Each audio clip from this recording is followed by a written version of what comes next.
Were you surprised at the verdict?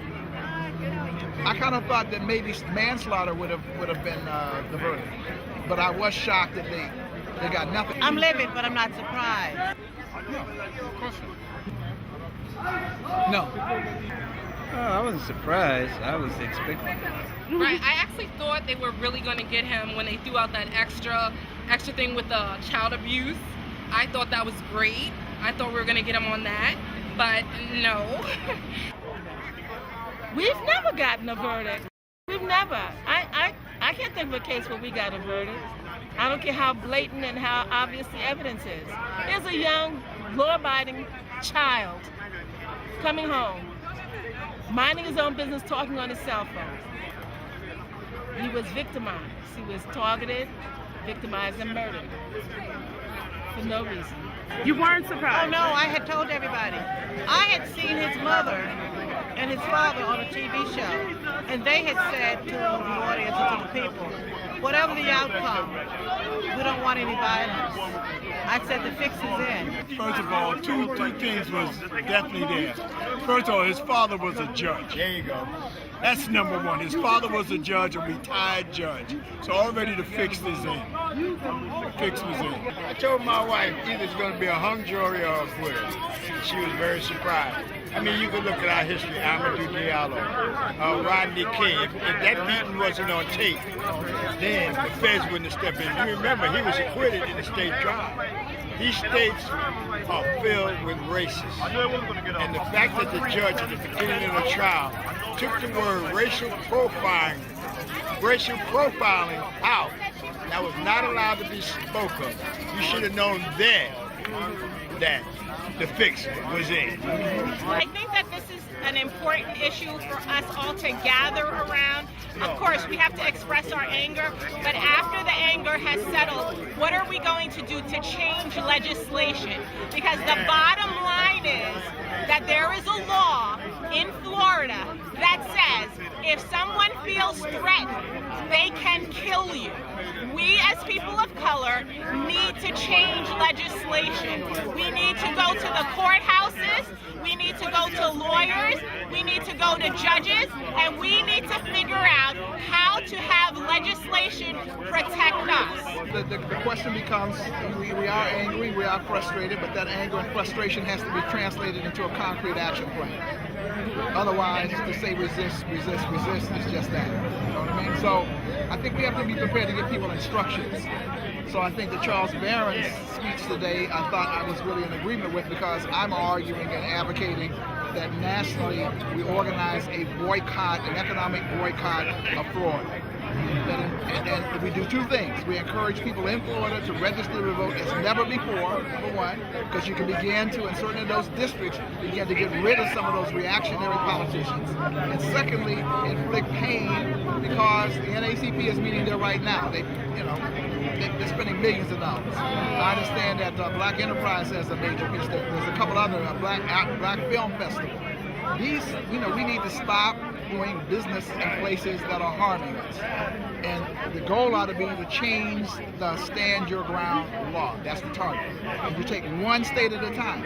So if there's another state that has stand your ground, we organize a boycott against them. People need to understand, and I think we do, that it's going to take one of these instances before there's a powder keg explosion and we really rise up. Trayvon Martin's case is a clear case of not only a miscarriage of justice, but a clear case that America needs a revolution, a radical change in its system. So when they do this, remember Brazil, they just raised the bus fare 9 cents and the whole country rose up, and now they're in revolutionary mode. We are going to stop this inevitably because they're too stupid, arrogant, and racist to even give an inch. There's no justice for black people through the system. It reminds me of the Dred Scott decision in 1857, where it said blacks have no rights that whites are bound to respect. That is still true to this day. Michael Vick went to jail for killing dogs. Mexico, a football player went to jail for shooting himself. But a white man can shoot us, murder us, and walk. 50 bullets. Sean Bell, they walked. 41 bullets. Amadou Diallo, they walked. Brother in Oakland, California, Graham, shot him in handcuffs, they walked. Look at Ramali Graham in the Bronx, shot him in his house, they walked. I can go for the rest of this interview giving you a litany of people murdered by the police department and they walked. God is my witness. If the roles were reversed, if I shoot a white person tonight, I'm going to jail immediately. It ain't 45 days. It ain't 20 days. They're gonna search for me, my aunt, my cousin, every house they know I live in, I've been in, every girlfriend, maybe 10 years ago. But they're coming to get me if I shoot a white man.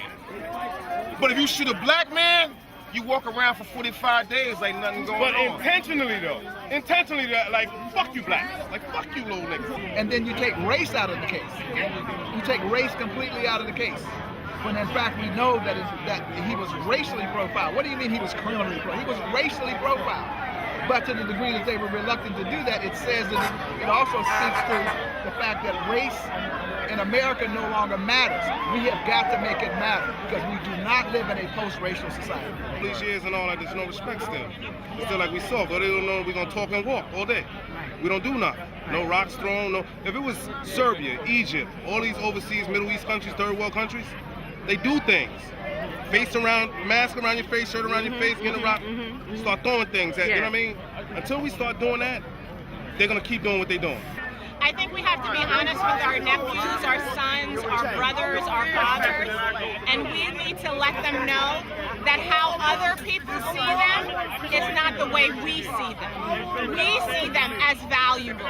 We see them as men who can contribute to society positively. But that doesn't mean the person on the corner sees you that way.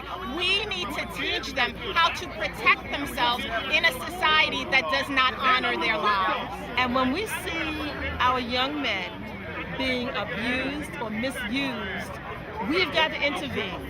When we see our police officers stopping them and frisking them, we've got to intervene in whatever way we can. What I do, if I'm with Charles, is no problem because he jumps out and makes himself known. If I'm by myself, I use a little more wisdom and take out my camera.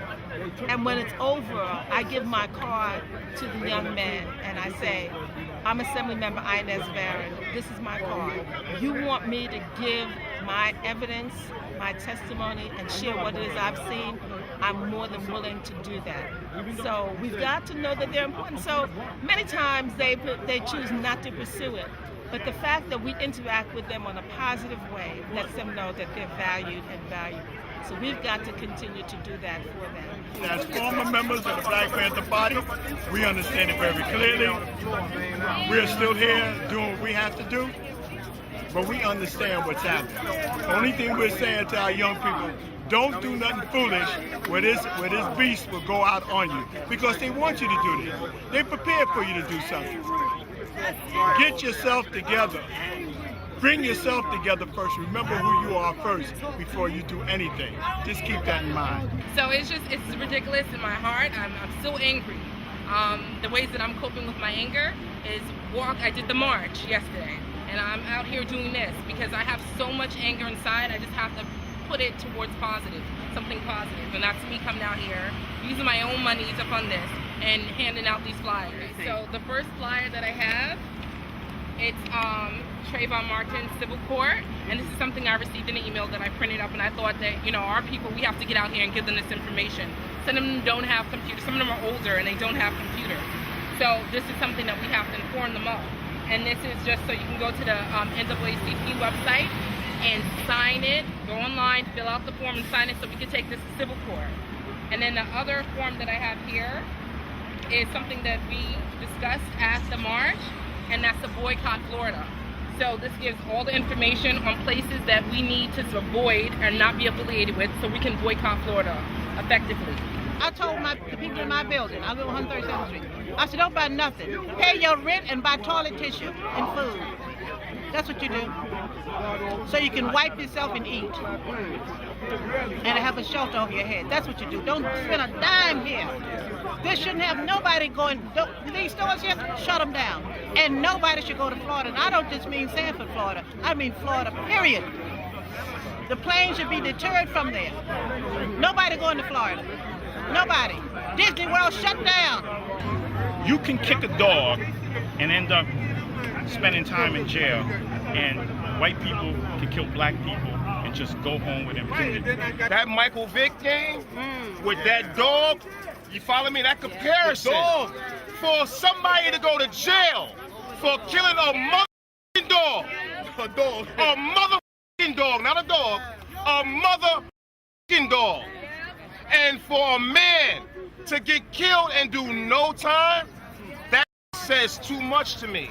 The man went to jail for a dog. This man don't get nothing. Nothing. Get to walk away for killing this young boy, for walking home. And this is the part that they miss in the court case. I don't give a what y'all say. As soon as your white ass start following me, that's where the problem is at. That's where it starts at. As soon as you start following me, I got all the right in the world to take your head off. And he was defending himself. I'm defending myself. I'm first, motherfucker.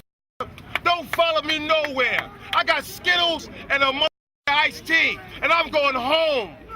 And I want to make it home. I want to see my mother, and I want to see my father. If you follow me, and you're supposed to get out the car, first of all, whiteys are scared of blacks. So the only way a white man gonna follow you is with a gun. Whitey is scared of blacks. You hear me? I walk downtown right now. I scared the shit out of white people. I walk on 50. I scared the out of white people. When I cross the street, they lock their mother doors. I'm just going to Dr. J's. But if I get too close to the car, click, click, they lock the doors. The only way a whitey, look at me, I'm super black. Ain't no white man in his right mind gonna follow me without a gun. You understand me? Without a gun. You understand? So that's what that comes down to. Soon as you start following me, I got all the right. God said I got the right. Your justice system. God said I got the right to take your head off because you're following me. And guess what? I'm afraid. And I'm gonna stand my ground. Follow me, follow me. Follow me through the woods and act like, oh, I'm be scared for a minute, but I'm gonna put the skills down. I'm gonna put the motherfucking iced tea down, and I'm gonna take off your motherfucking head. You know why? Because I'm not gonna give you the same chance that Trayvon had. I'm gonna kill you first. Have a nice one, mama.